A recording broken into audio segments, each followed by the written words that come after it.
Assalamualaikum warahmatullahi wabarakatuh. Saya Aditya Haris Kurniawan, NIM J1B018004. Kali ini saya akan menjelaskan tentang metode hidroponik.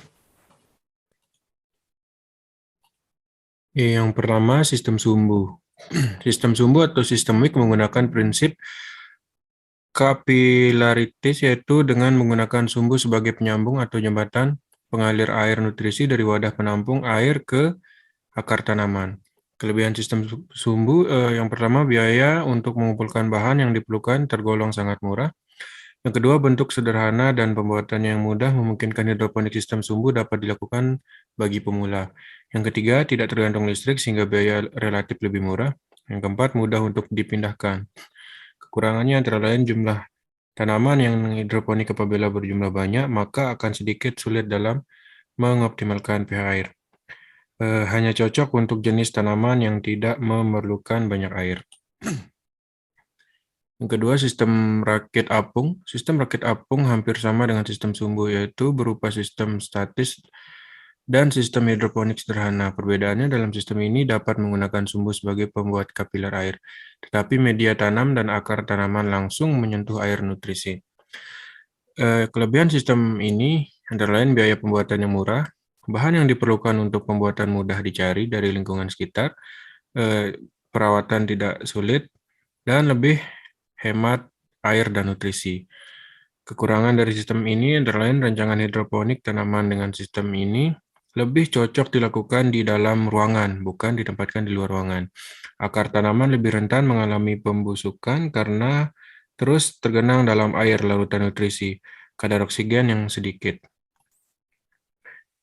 Yang ketiga, sistem irigasi tetes. Kelebihan sistem irigasi tetes yakni waktu pemberian nutrisi harus sesuai dengan umur tanaman. Akar tanaman lebih mudah tumbuh dan berkembang, terjamin kebersihan dan bebas dari penyakit, penggunaan nutrisi atau pupuk yang tepat. Kekurangan sistem irigasi tetes, biaya yang dibutuhkan cukup tinggi, diperlukan wawasan tinggi, luas, dan mendalam mengenai tanaman, serta perawatan harus intensif. Keempat, sistem NFT. Kelebihan sistem NFT sangat cocok untuk tanaman yang membutuhkan banyak air. Dengan sistem NFT, masa tanam tanaman menjadi lebih singkat sehingga kita bisa melakukan penanaman tanaman lebih banyak dibanding sistem hidroponik konvensional. Perawatan, pengontrolan, dan pemanfaatan atau aliran maupun kondisi nutrisi lebih mudah. Sistem NFT mendapat aliran yang stabil dalam satu jalur nutrisi sehingga kondisi nutrisi di semua bagian menjadi seragam. Kekurangan sistem NFT, perlengkapan untuk membuat hidroponik NFT tergolong sangat mahal, meskipun banyak bahan alternatif yang bisa digunakan. Tidak cocok untuk pemula. NFT membutuhkan ilmu, kemampuan, dan ketelitian agar dapat berhasil. Bergantung pada listrik serta rentan terhadap penyakit apabila beberapa tanaman terkena penyakit.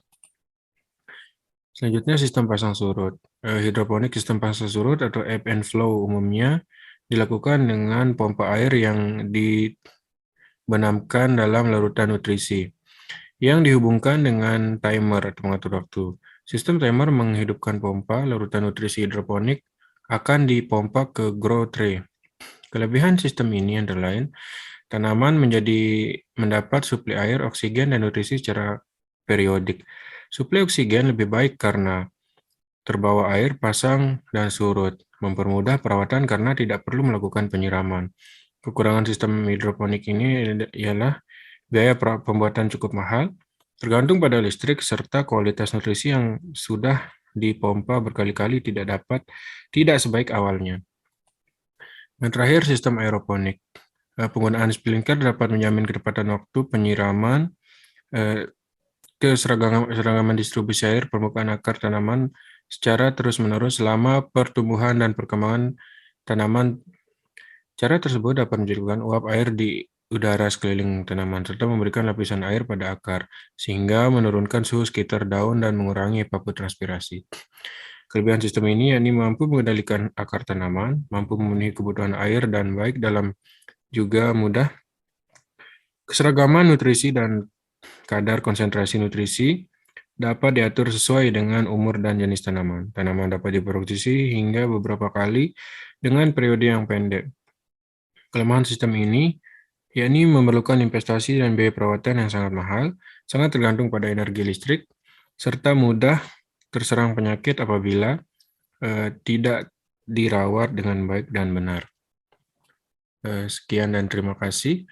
Apabila ada kekurangan mohon dimaafkan. Wabillahi taufiq wal hidayah. Assalamualaikum warahmatullahi wabarakatuh.